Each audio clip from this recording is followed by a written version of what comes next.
Hello YouTube and welcome to my channel, Bolt Forward. This video is a detailed disassembly and reassembly of the MOS 4956 trigger pack. I purchased a refurbished MOS 4956 from Royal Tiger Imports, and needless to say, the trigger pack was so gritty and crusty that it was causing malfunctions.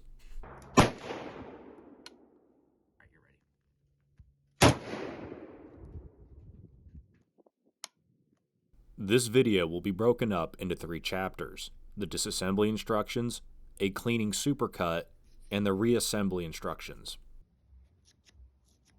The tools and items you will need for the disassembly process are a small hammer, a punch pin set, I recommend brass, a small flat blade tool like this micro screwdriver, something to assist with punching out pins, I use a wooden board with a hole drilled in it, a container to keep all your parts in, and an optional tool is a larger flathead screwdriver. First step in the disassembly of the trigger pack is to release the hammer into its decocked position. Make sure to brace the hammer as to not dry fire it.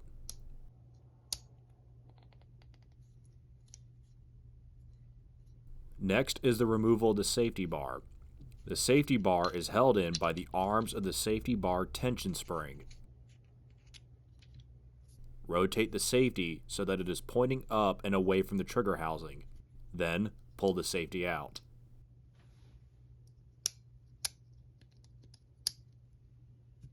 Removal of the trigger requires punching out this small pin. On my trigger pack, the pin can go out from either side. I recommend you give your trigger pin a few taps on either side just to make sure.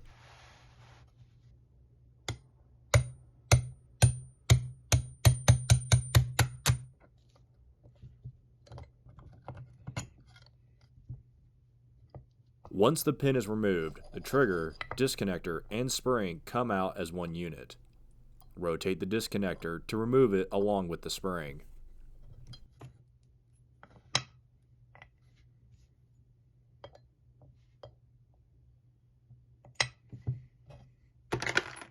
Disassembly of the stock screw cylinder thing is optional. The cylinder can rotate freely, so make sure to apply pressure when removing the screw. There is a screw retainer on the MOS 4956, but mine doesn't seem to apply any pressure whatsoever to the screw.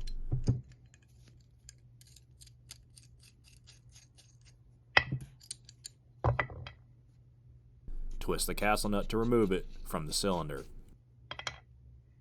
Removal of the safety bar tension spring is rather simple.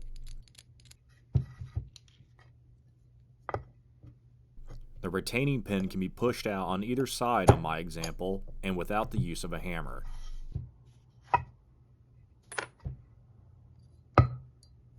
Remove the tension spring with a small tool. And now, for the most complicated part of all this, getting the hammer assembly out. On my example, the hammer retaining pin can only be removed from one side. I believe this is because the pin is supposed to be staked in place. However, one side didn't quite get staked as aggressively as the other. Give that pin a good smacking. Take a moment to look at how the hammer spring hooks around this bar at the front of the trigger pack. Removing the hammer will involve a bit of rotation and odd finagling.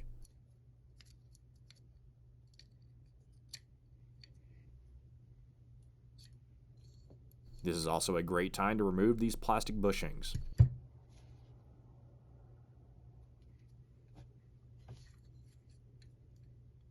Lift the hammer up far enough so that you can spread the hammer spring apart and get the hammer out of the loops.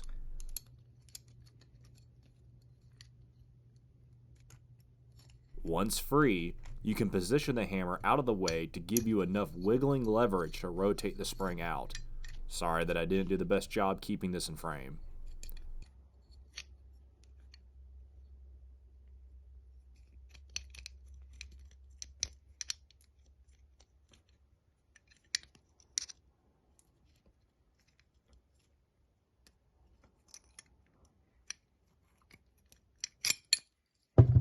Separate the hammer spring coils to free the hammer. And there you have it, one disassembled trigger pack. To say my trigger was crusty and dirty would be an understatement, so enjoy some sped up footage of me cleaning this thing.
Don't know if you've noticed just how much debris is pooling up in the oil there on the right.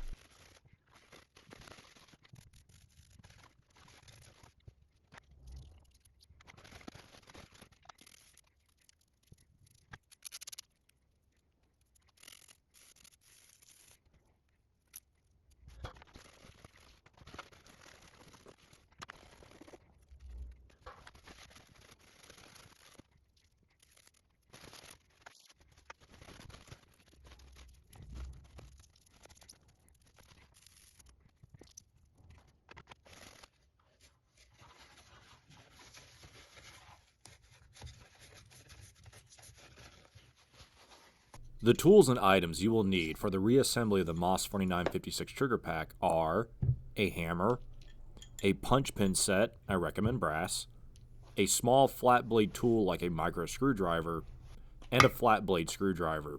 Let's go through the parts of the MOS 4956 trigger pack.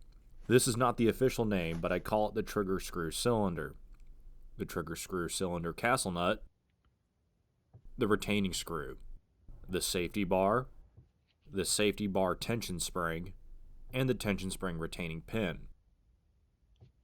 Trigger disconnector, disconnector spring, the trigger, trigger retaining pin, les hamières,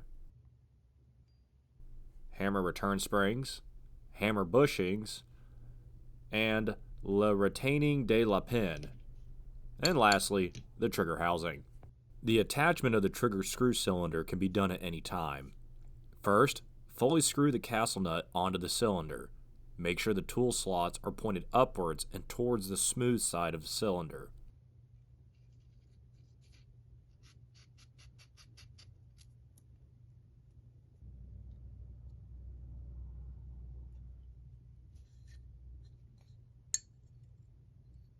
Next, insert the retaining screw and twist the trigger screw cylinder down until it is tight.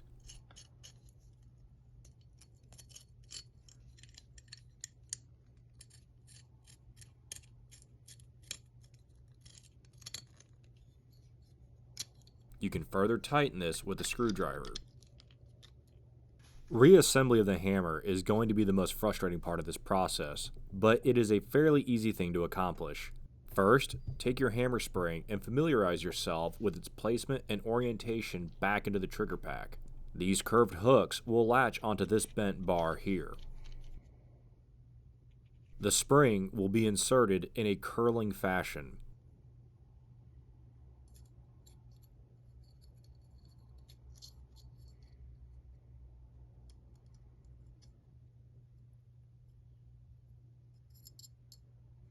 Wrap the hammer spring around the hammer so that the spring is pushing on the back of the hammer.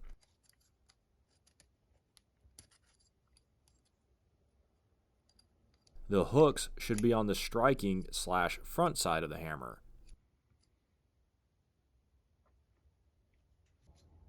Insert the ends of the hammer springs under the bent bar at the front of the trigger pack and begin the tedious back and forth wiggling and squeezing necessary to get everything to seat properly.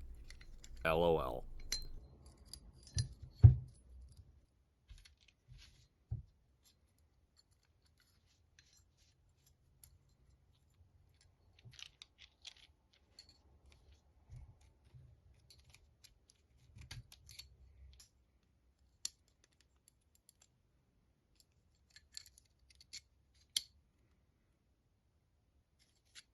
Place the plastic hammer bushings on. The bushings are not omnidirectional and will only slide on one way with the flat sides facing out.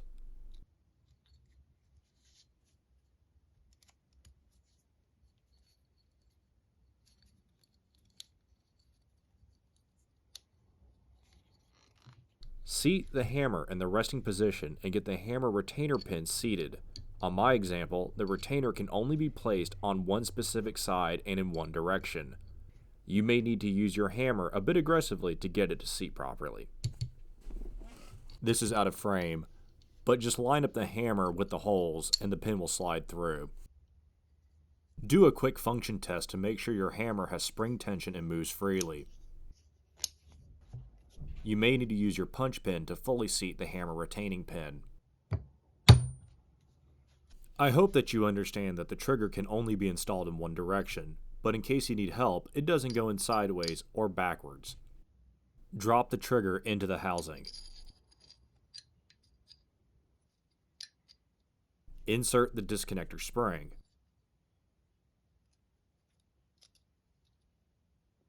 Install the disconnector with the prongs facing towards the hammer and the hook facing towards the cylinder.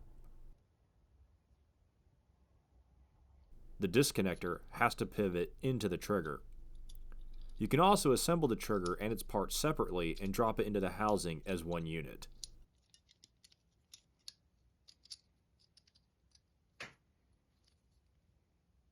Line all the parts up by compressing the trigger and disconnector in a pinching fashion, and tap in the trigger retaining pin. Due to the alignment of parts, I recommend gentle taps and double checking that alignment.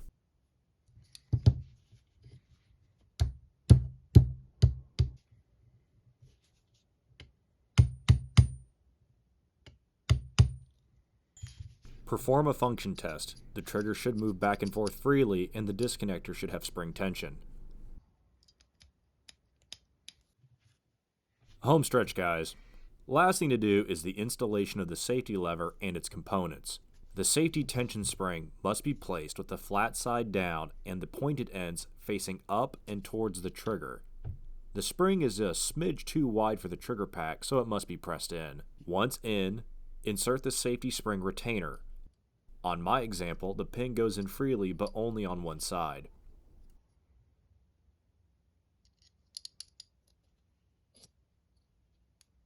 Familiarize yourself with these spring ends.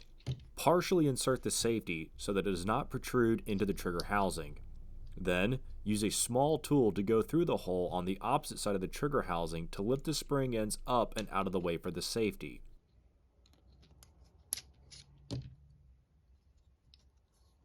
Make sure that both spring ends are on top of the safety before pushing the safety all the way through.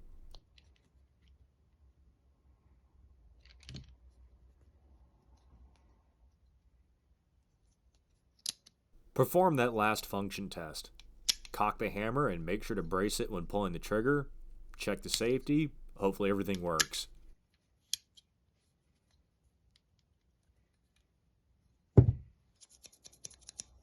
Oh, that sounds so much better. This has been my MOS 4956 disassembly and reassembly video.